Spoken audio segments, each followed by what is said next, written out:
Good evening, everyone, and thank you for joining us. I am Council President Mally Rosado, and I'm calling to order this public comment meeting of July 13th, 2020. With us this evening are Councilwoman Rossetti, Councilman John Gale, Councilman Nick LeBron, Councilwoman Shirley Surgeon, and Councilman James Sanchez and Councilman TJ Clark will be joining us shortly. A couple of housekeeping rules. No member of the public shall speak for more than 3 minutes. It is the duty of the presiding officer to enforce that time limit in an equitable fashion. During the public comment period, no member of the council may address the council as a member or of the public. Any person making personal, impertinent, or slanderous remarks or who becomes boisterous while addressing the council shall be forthwith barred by the presiding officer from further audience at said meeting unless permission to remain is granted by a 2/3 vote of council members present and voting. During the public comment period, there shall be no debate by the council, nor shall council members ask questions. With that said, our first caller is Gannon Long. Gannon Long, you have the floor.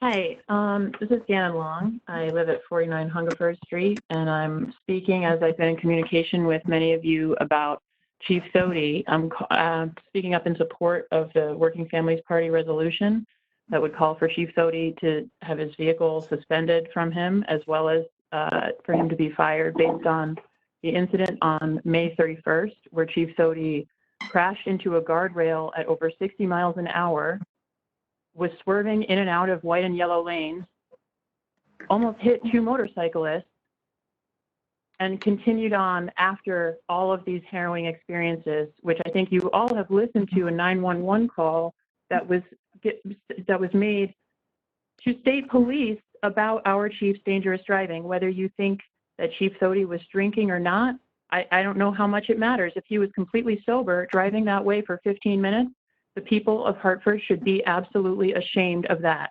And he should not have the privilege of driving one of our cars if that's how he's going to use it. I want to address my comments specifically to Majority Leader Clark. He's the chair of the Public Safety Committee. And these folks have a meeting next Tuesday, July 21st. It's at 5:30. So I hope that Majority Leader Clark is going to do the best he can to publicize that and make that meeting available to the public. I would also like to see a list of what the Public Safety Committee has found out about this incident so far. Majority Leader Clark said he found out from a blogger almost a month after Chief Sodi crashed a city vehicle. I think that's unconscionable that the mayor's office would have concealed that information from any of you that long, never mind how unconscionable it is that they concealed it from the public. Did you really think we would not want to know that our police chief caused over $3,000 worth of damage to a car that we insure? I think you should all be asking a lot more questions. I understand the Audit Commission has some work to do, but their primary job is not to investigate the police. They have a lot of other things on their plate, believe me, with this administration. So it's incumbent on city councilors, A, to ask logical questions that the rest of the residents of Hartford are asking.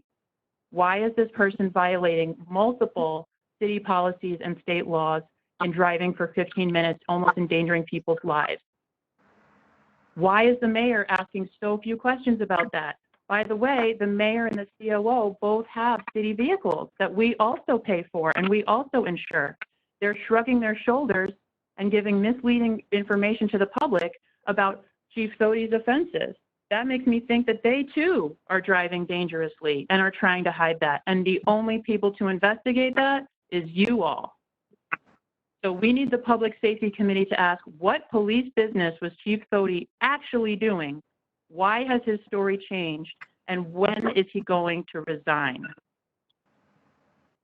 And I hope that you all take a lot more interest in this issue than you have so far. I hope you're asking questions behind the scenes that we haven't heard you ask publicly.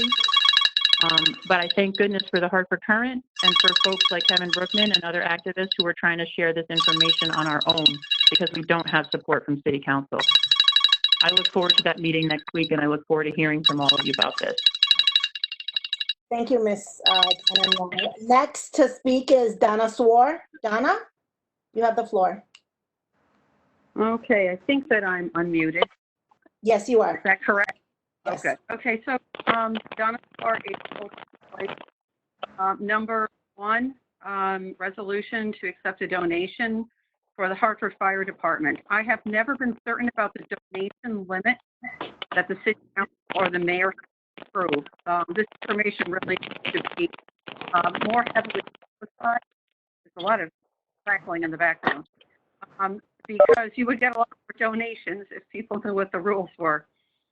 Number 7, communication concerning updates from Director Arroyo. As you know, much of, the next 2, I'll be speaking as the president of Friends of Cold Park. As you know, much of the recreation personnel was repurposed to assist in response to COVID-19 needs. Tim Oliver reminded CRAC that these efforts aligned with the National Recreation and Parks Association, which gave the statement on COVID-19. Just one moment because my screen flipped. Okay. And so I know all about those because I get those communications too. But what is, I'll say, overlooked was that it is not was not the sole purpose of the recreation. The Recreation Division did provide some interesting and resourceful virtual experiences, but they did not make these in any way, shape, or form comparable to other recreational offerings the other National Recreation and Parks Association members made. Now there's a small group programming which is allowed, but they don't have any offers yet, nor has the summer camp programming been announced or registration been opened. The Park Division has opened up the fields with the health guidance as of today, and I submitted in writing these comments, and you can see there's a screenshot of all the groups who have signed up. And they did provide, I'll call it requirements, health requirements, compliance with COVID-19. Number 18, resolution requesting a more comprehensive policy by DPW in regards to the use of MyRec, the permitting process for our athletic leagues. The needs and wants of the organizers of our athletic leagues and Hartford Public School programs has been discussed for upgraded services comparable to other towns and cities for at least 3 years. While the pending appointment of Michael Looney as Director of Public Works holds great promise for a more active interest in resolving these issues, there are some areas where DPW just struggles. Communication is one of these. The department does not have the resources to assist and guide organizers through the process. The ability for adult leagues in tiers 2 and 3 to make payments online is much needed. Streamlining online process for submission of rosters, insurance documentation, and a process to allow for makeup permits over a weekend has been up here by other towns. I look forward to how third parties assist W in providing these upgrades. Lastly, number 21. Ms. Donna Swore, your time is up. Thank you for your comments. Any other comments, you're more than welcome to submit them by email to council. Next on the line is Leslie Hammond. Leslie?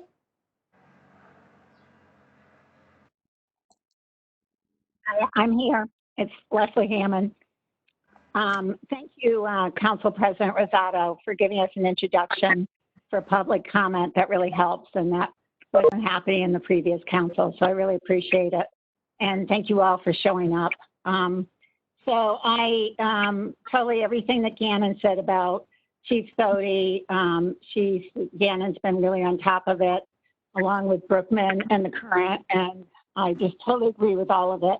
My biggest concern is the cover-up that seems to be happening with Bronin and with Thea.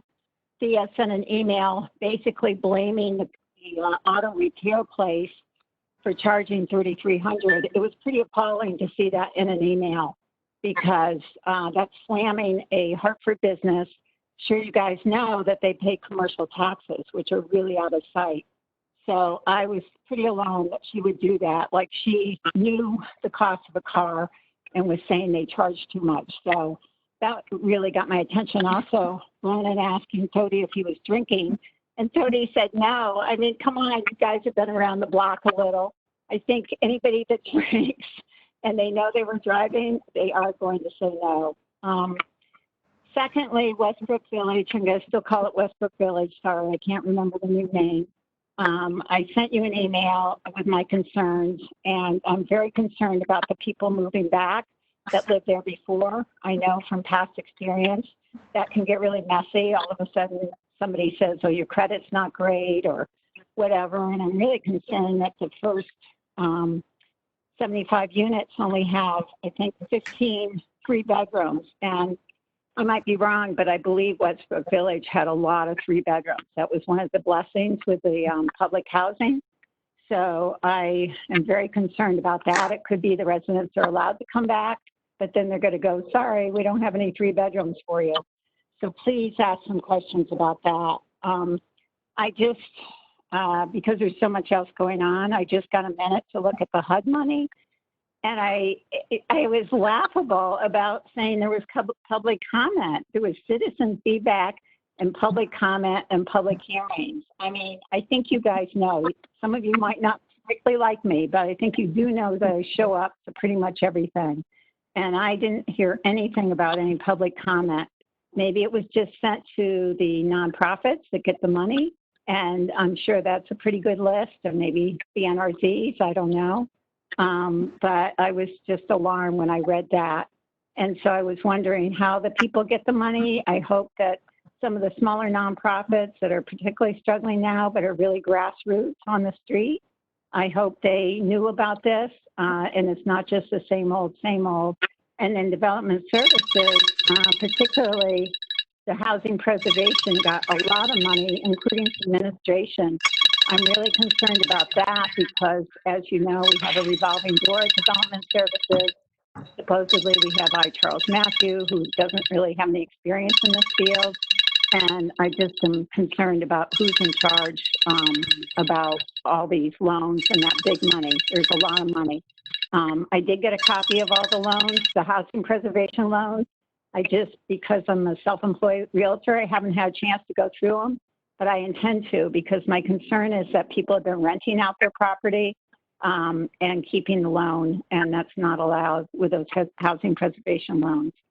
So anyway, thanks again. I know it's not an easy time, and I appreciate, just try to be transparent. That's all I ask. Try to tell us what you're thinking. Thank you. Thank you, Mrs. Hammond. Next on the list, but before I move on to the next one, I want to acknowledge that Councilman Mixtum and Councilwoman Wildelise have joined us, and so has Councilman Sanchez. So next on the list is Michael Barr. Michael? Yes, hi. You hear me? Yes, we can. Very good. Yep, so this is Michael Barr, and thanks for the opportunity to comment on some of the items you have today. I'm calling in to really focus on some of the policing matters. So with that, I'll start, item 20. This is for the CPRB changes being introduced by Councilman Mishtam, or I should say not CPRB changes, but calling on council to establish some changes. I support that. So item 20, I support. And, I think that I've looked at this issue pretty closely, the history of CPRB going back about as far, actually, even before Bronin's first term. And looking through 2017, and then the firings of all but one of the commissioners, and replacement with new members around that time, and right up through today. I've been through all the minutes. I requested the minutes that aren't on the city website. It seems to me that things really changed in 2017. The political appointments are more clear. The work changed. The frequency and volume of the work and the meetings changed. It you see, like in 2017 during the Sean Spell investigation, this was, the commission was attempting to do a good job, and they were essentially doing what they should be doing. For that, they were all but one dismissed. I think that the mayor appoints 8 of 9 seats on this commission, plus the 2 alternates. He also selects the chair. That's way too much power for one person to have. And this is an important commission. I think that, checks and balances are important. And this really, I support the effort to introduce, representation to some of the biggest stakeholders, the largest and most important group of stakeholders being, those populations which are, over-policed and victimized by police. So I think it's a great idea to devolve some of that power down to community organizations which focus on that. And to set some parameters around who's selected, including age and other, attributes as well. So that's a great effort. Item 20, thank you. Josh, Councilor Mitchum, sorry. And then, so moving on from that, I'll just say a quick word on item 13. I oppose it. I know it's not really up for discussion today. It's just being introduced, but that's the mayor's proposed amendments to Section 2-196, and I think it totally misses the mark. In fact, it's described as strengthening, but as far as I can tell, the 2 biggest changes are 1, removing independent investigators and replacing them with an inspector general, a paid staff position, which reports to the CPRB chair, which the mayor appoints. And then 2 is removing 3 of the items that they investigate. I'll just lastly say item 21, I support it, and I echo all the comments. Sodia's got to go. Thank you. Thank you, Mr. Barr. Next up is Barbara Turner. Barbara Turner. Yes, good evening. I'm calling and because I'm very concerned with the police chief. I always felt he should not have been appointed to that position, and he most definitely should have been fired immediately after the car accident, and for it taking so long and all the lies that are being told. I am also not happy with the mayor. What is it with him and supporting a chief that has obviously, and it's obvious he's been lying about this accident. And unless you live in a cave, it's obvious he was drinking. Who drives a car and the phone falls and you bend over to pick it up while you're driving? Not happening. Second of all, to the council, the Democratic Council, of which I am a Democrat. You have just sat there and you've been quiet. We have heard nothing from you. I am very disappointed with each and every one of the Democratic Council people. I have to say thank you to Josh and thank you to Rosalisa for speaking up and speaking out. When will Hartford residents really be represented? Because you're not representing us at all with your silence. With your silence.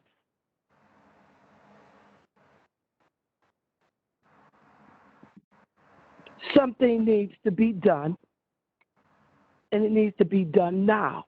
We have a lot of issues in the city of Hartford. I am a lifelong resident, born and raised here, second generation. There are 5 generations now that have been born in this city. And I've never seen nothing like this. I am embarrassed. I get phone calls from people out of town or former residents who lived here, and I am embarrassed.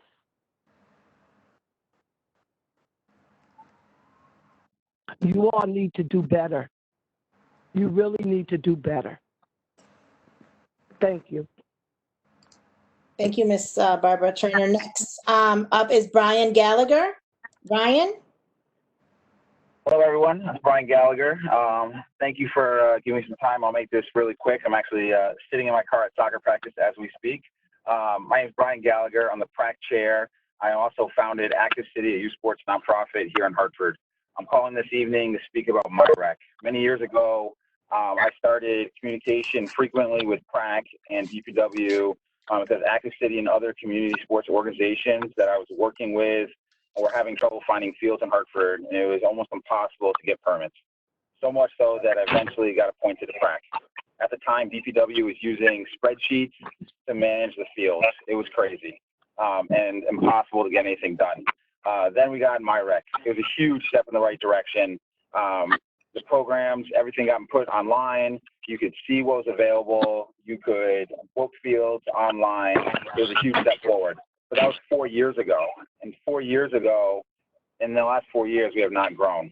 We've had many, many meetings to talk about scheduling and what we can do to improve it with very little success. You know, a lot of the programs in Hartford for youth are all run by volunteers and small organizations. We need to make it easier for them to run programs in Hartford so that they can serve more kids in the city of Hartford. So I believe I am in favor of making MyRec a priority. And to be a priority, there needs to be somebody who manages it, that it's their priority, right? If you have a job at the city and you have 5 or 6 different things that you're responsible for, and this is number 7, then it's not priority. And so it needs to be priority. So my biggest recommendation, and, you know, I'm in support of making it a priority. You know, I know we're talking about making it an outside person. I would love, you know, if it works to be an outside person, so be it. If it can't be an outside person and it has to be somebody in-house, then that's great too, as long as we can get somebody that can make it a priority. And that's my biggest thing is, you know, MyRec is a great system, and the system works well in other towns.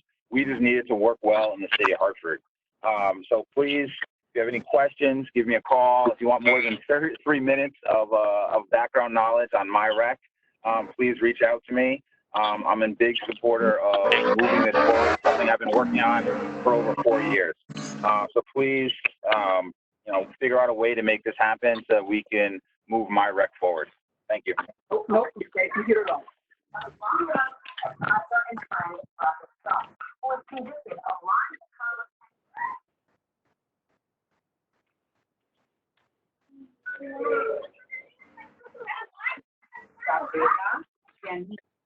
Can't hear you, Council President.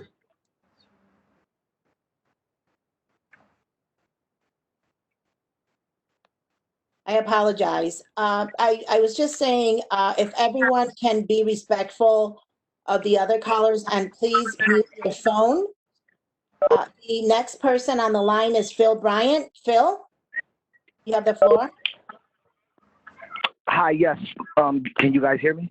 Yes, we can. Hi, my name is Phil Bryant. I am president of the Hartford Hurricanes Youth Football Chair and Health and Wellness Program. I'll be speaking as well regarding the MyRec software and the importance of having field use for these kids to maintain the ability to keep them off the streets and keep them safe and in an environment away from the streets. So I first want to speak on, I'm sure you guys are aware of the woes that we've had and NBC troubleshooters following us for a year because we didn't have fields in the city of Hartford. And not only was there a lack of fields, a lot of the problem was the miscommunication of not having a location to go to find fields. And then things started to get better, as Brian said. It used to be a spreadsheet. I give DPW, the people that were there, a lot of credit in getting better over the years, right, to create a MyRec system that somewhat brought all of us to a location to at least have some communication. But to be honest, the system isn't as productive as it can be today, and mainly because there's not a person that's in charge of it. You know, when I do a lot of off MyRec communication and make my program work, which I shouldn't have to. I have all the numbers to the athletic directors, you know, Bryant. Like, we all communicate off the system to navigate. There's been plenty of times where I show up to the field, I got a permit, someone else has a permit, and we're there fighting because I got 150 people there and they got 150 people there, and we have a program to run. All of us have youth, and no youth is more important than the other. We've always been able to work those situations out, but I think with a little bit more if we put the level of importance on this system a little bit more, I think a lot of youth programs, it'll help us all. And so I just want to say that about the MyRec program. Lastly, let me say this about the chief. I haven't been following the story, and I don't know what he did or what he didn't do. But I will say this: I've spoke at a couple marches now. I did my second one the other day, and all I want to say is the big fight, and everybody noticed that's been going on in America, has been the Black Lives Matter movement. But bigger than that, bigger than what we've been arguing for, is the fact that we want equality. We want to be equal to everyone else. And if the question you should ask yourself as an elected official is, if an average citizen had done what the chief did, would you maintain the same level of silence if you're being silent, or would you maintain the same level of loudness if you're speaking out? And that's a question that you have to ask yourself, and you have to be self-conscious for. If there's something to be said, if this was the average person, then you need to speak up and do more. And that's all I got to say. Thank you for listening to me. Have a good day. Thank you. Next on the list is Dr. Larry Deutsch. Dr. Deutsch? Yes, hello. Can I be heard? Yes. Good, thank you, and thank you for setting this up. A few points. One, the simple ones on items 4 and 5, the tax abatements. As I have many times before, I caution against giving them for 10 or 15 years. The Westbrook is 15 years, the TMG car is 10 years, and I firmly believe that City Council should only accept an agreement maybe for 4 or 5 years that can be renewable, but no guarantees for 10 or 15 years, because the situation may change, and this will very much affect affordable housing and commercial activities in the city. The next thing I think is quite important, some of the comments have already been made, but one has not touched on the Civilian Police Review Board, and the resolution now says, which needs modification, that the mayor can choose among community organization nominations. And this is a grave mistake, because it gives one person, namely the mayor, or in the national scene, the president, determination over who makes the decisions, who accepts the nominations, and who rejects it. Best example of that is in the United States Republican-dominated Senate, where some good Supreme Court nominees were rejected, and the Republicans, especially Trump, rejected anything said by the Democrats. Now, this leads to the comments I've heard that the current Democratic Party majority is not really listening to the people, community people, nor to the minority members, non-Democratic Party members that are on the City Council and deserve the respect and the consultation before anything is passed. We all know the phrase that power corrupts and absolute power corrupts absolutely. And in this particular case, I say to the majority Democrats, all of them, that it would stand you in better stead to consult very carefully before every meeting and every resolution with those in the minority who may have some good ideas for all to accept. On the other hand, some of my phone calls have not been returned, I must say, from the majority Democrats. But most of all, before every meeting, we used to have a little conference about what can and should be changed, and apparently this is absent lately, and COVID is no excuse. Next thing I would like to emphasize also on the Civilian Police Review Board is having that community input and having work on the part of City Council to release some of those very long-term prisoners who have gotten long sentences when they were under 16 or under 18 or under 21. And those things the City Council should lobby for a more prompt release, especially in view of COVID, because times have changed since those sentences years and years ago were imposed, up to 30, 40, and 50 years sitting in the prison. So finally, I'd like to emphasize that the majority needs to give the respect to all members of council and not just keep it behind closed doors, which, from what I hear, has been the case. And again, they don't want to ask, I hope, city council like Republicans in the Senate who just ignore once they count the votes for a majority. You see? So let's do a lot better than that. The other comments have been very well taken about police and civilian control. The last thing is whether this meeting has been properly noticed. And that I would ask the council to ask the Corporation Counsel, Howard Rifkin, for an opinion, because when I've looked on the website the last couple of days, there's nothing about the agenda. It's only a mailing list for those who are fortunate enough to be on that mailing list. It's not, you check yourselves, it's not on Mr. Deutsch, public. Mr. Deutsch, yes, Yes. and I asked you to be respectful of the other members that are still waiting to speak. You're more than welcome to send my office an email, and we will address that issue, okay? Got an answer, but yes, of course. But I asked the council to respect the public by having a good website where they can find out in advance what's coming. How's that? I understand. Thank you very much for your comment. You bet. Thank you. You're welcome. Next on the list is Emily Napier. Emily, are you with us? Hi. Hi, Laura. I agree with what was just said about having more accountability and transparency about what's happening in these meetings, because I also could not find an agenda for this meeting. But regardless, I'm calling to express my support for resolution item number 21 to suspend the police chief. I think we are in a time where police accountability and transparency is so important. And as a city, we keep saying that these things are important and paramount to us, yet our actions are not supporting that. There's been a lot of confusion over the incident from 531 with the police chief, from conflicting stories, delayed reports, the misuse of the vehicle, and the very concerning 911 call. Everything about the incident is lacking in transparency and accountability, and Police Chief Zadi needs to be fired. I also want to support resolution item number 20 to strengthen the process for the Civilian Review Board. We need a strong police review board to help support police accountability and transparency. We keep saying that these things are important. I agree that Mayor Borden should not have power to appoint people on the board, or I agree with what's been said that Mayor Borden should not have power to appoint people on the board because that's a clear path to corruption, in my opinion. Finally, I'd like to thank Councilman Josh, Nick, John, and Councilwoman Wildeles for responding to my previous emails. I look forward to hearing from other council people in the future about where you all stand on these issues. I agree with what Ms. Turner said about the silence of the Democrats.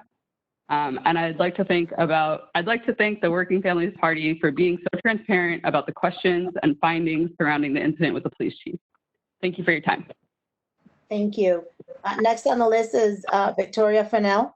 Vicki? Yes, yes. Can you hear me? Yes, we can. You have the floor. Okay, great. I just want to thank council for the opportunity to speak this evening. And I want to, I support resolution item 13, 20, and 21. However, I want to speak specifically about the police chief. And as the city's top law enforcement official, the people hold the police chief to a higher standard, and he should be.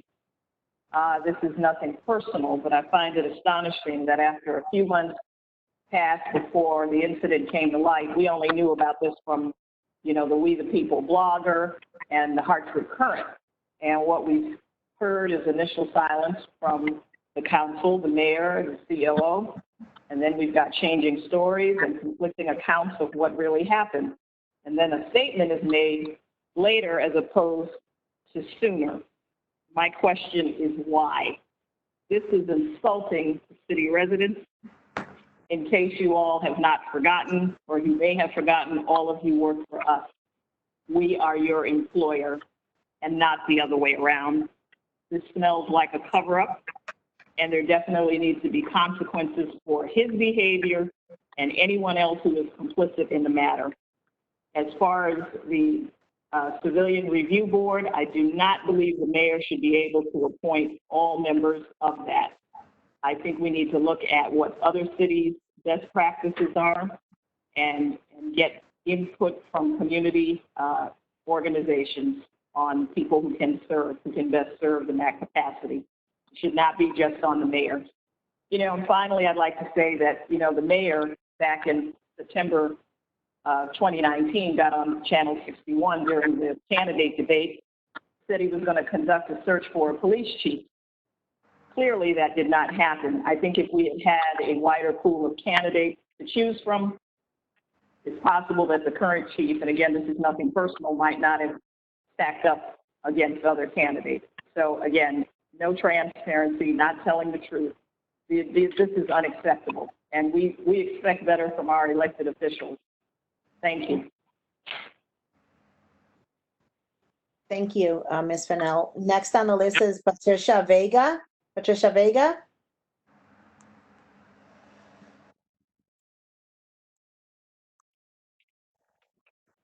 Hello, she's not in, but it's Sammy Vega. I'm just brother. Oh, Sammy, you have the floor. First of all, I want to thank the council for your time. Personally, I want to thank Luis Bermudez, Council Mari Rosado, Jimmy Sanchez, Nicholas Ebron, and also City of Hartford, Kayla Riasco, that have called me personally just to address the issue of the intersection of the corner of Brook and Flatbush. Again, this has been happening for many years now. I know we've been trying to resolve the issue. We got together as a community. In the community, we trying to figure out if we could put a traffic light or a stop sign with lights. As you know, I've been posting. If you haven't seen, you can check out the page on Facebook. I've been posting videos of all the high-speed cars, reckless driving over the stop sign of Brook and Flatbush. Again, this has been happening for many years now, and it's getting even worse now. Again, I want to thank also the Hartford PD. For the past 2 weeks, they've been sending someone to patrol, but I don't think it's enough. I think if we want to save lives and resolve the high speed and reckless driving in that corner, I think we need someone 24/7 patrolling the streets, and I don't think that's possible. Some suggestions that the neighborhood has is basically, I know some want some speed bumps. I know it's a heavy traffic during the day, so I don't think that will work out. But I was suggesting also a roundabout intersection in the middle of the street. So maybe, they could slow traffic. I think it will help if we will have maybe lighting stop signs and also warnings at least 20, 30 feet before entering the intersection. It's very important to make something happen because, again, we're going to see something real bad, and that's something that it could be someone in the listening now, or it could be, a community member, and that's what we don't want. So I hope that the city will make the right decision and try to listen to the community and see if we could put a traffic light or a bigger stop sign. And again, this video is going viral, not only statewide but national, and we love Hartford, so hopefully we could resolve it. Thank you for your time. Thank you very much, Mr. Vega. Next to speak is Stephen Tatum, or Tatum, Stephen. Yep, this is Stephen Tatum. I live at 230 Farmington Avenue. Thank you, Madam President and City Council members, for your time. I'm calling this evening in support of 3 resolutions, which all support the essential task of creating accountability and trust in our city's institutions.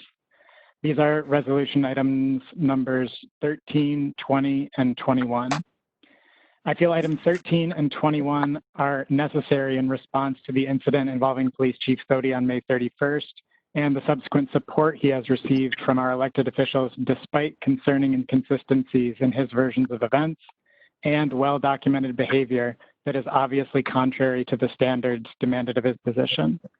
I have reviewed the reprimand that Mayor Bronin released today and do not feel it does enough to restore trust in Chief Sodi's ability to lead the police department.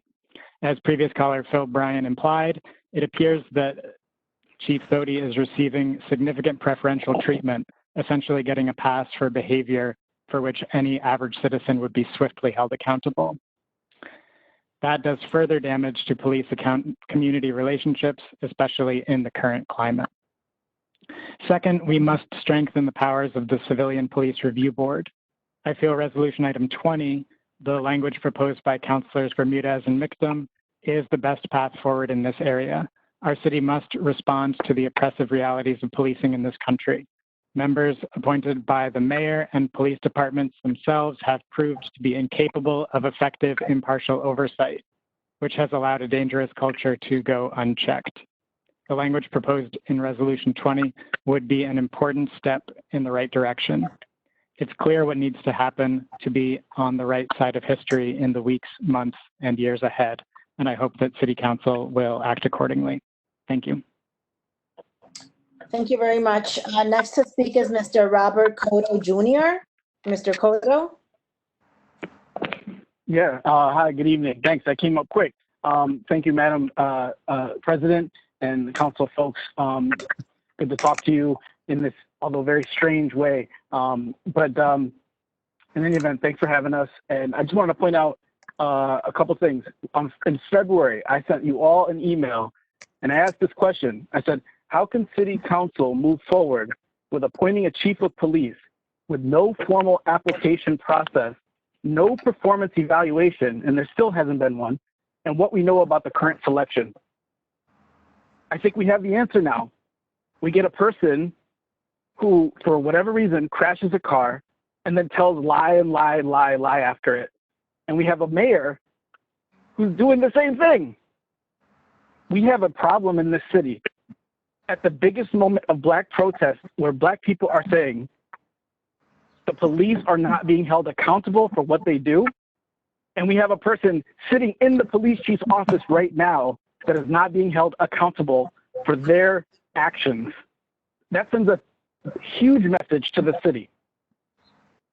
As the City Council, you guys and ladies can come in and you need to step in and do an intervention here before this person, as the chief of police, doesn't just harm himself or his car, but does something worse to other folks. I think you need to step in and call for the resignation of the police chief right now before more damage is done. Be the adults in the room. Now, just to make a quick connection, this is the sort of stuff that I saw as a Board of Ed member many years ago. We had a Board of Ed and superintendent that did not want to hold each other accountable.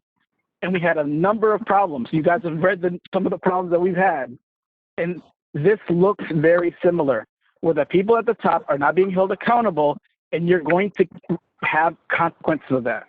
So I would recommend for you guys to be the adults in the room and step in and end this, find a new police chief that can lead this city, okay? So that's what I say. So I do support the resolutions 14, 20, and 21. They look like a way forward. Talk to the WFP folks, you know, negotiate, talk to them, but you got to do better on this stuff, okay? I appreciate the work you do. I know many of you, some of you are my neighbors, and I wish you luck, but you guys need to step in and be the adults here, all right? So thank you, have a wonderful night, and good luck. Thank you, Mr. Cotto. Next to speak is Anne Marie Williams. Yes, I'm right here. You have the floor. Okay, thank you. I'm just going to piggyback off the gentleman before and a few other folks before him. The police chief needs to step down, and the community needs to have a very clear opportunity to select who is going to be representatives of them.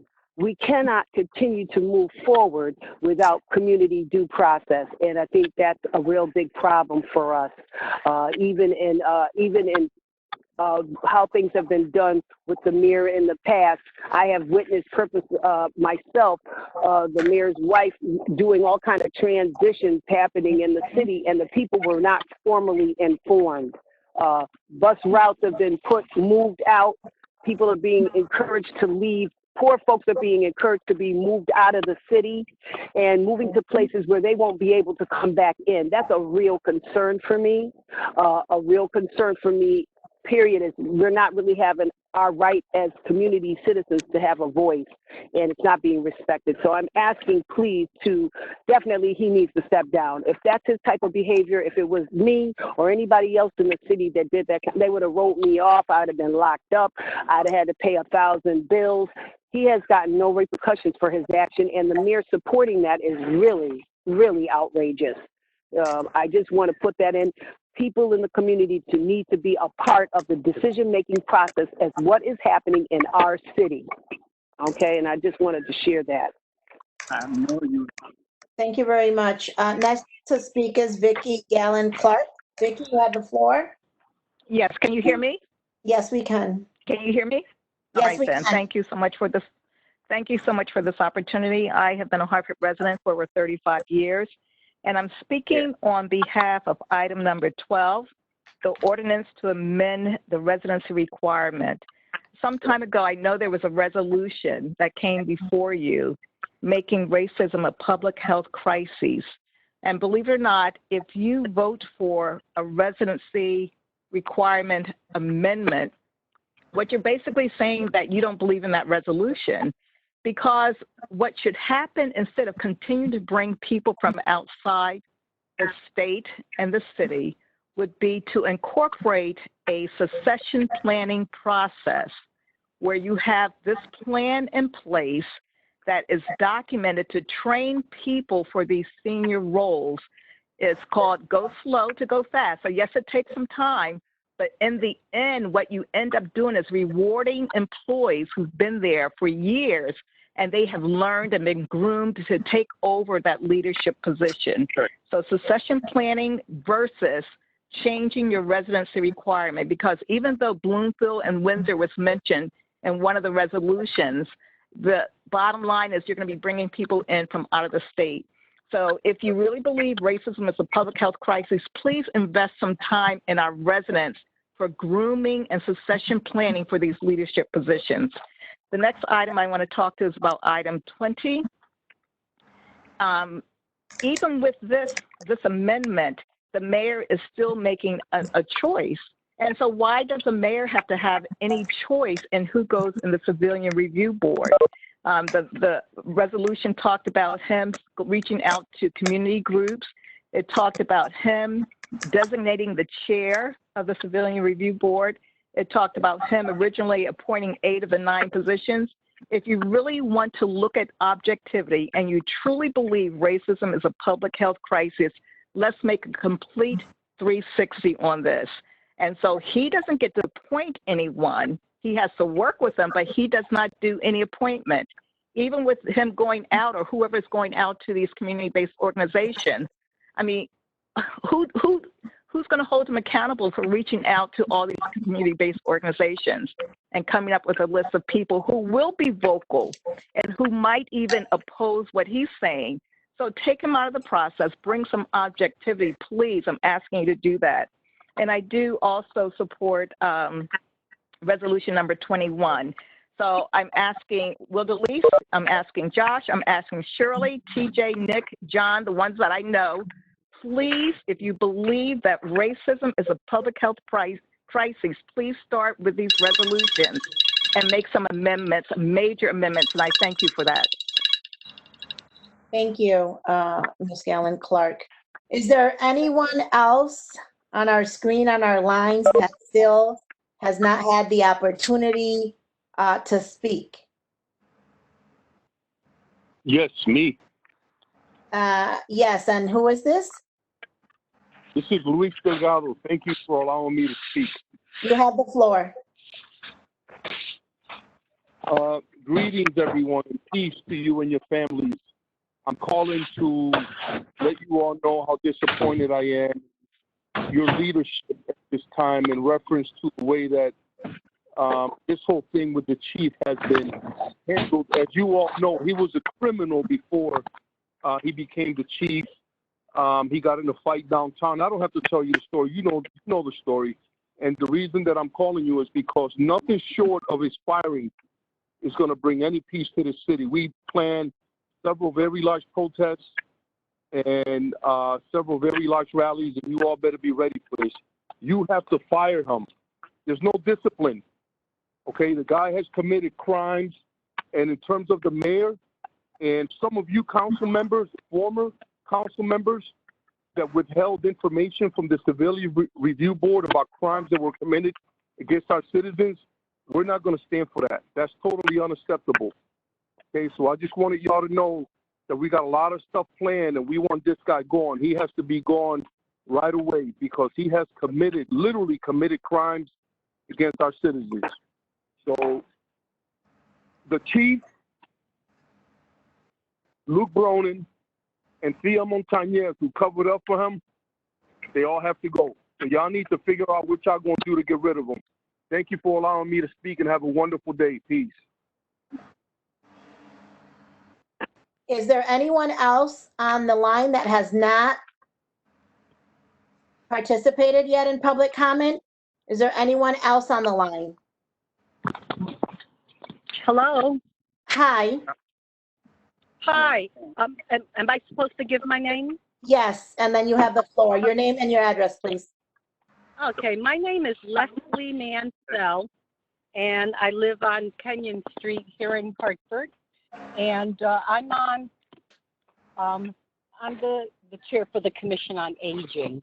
And I don't know a lot about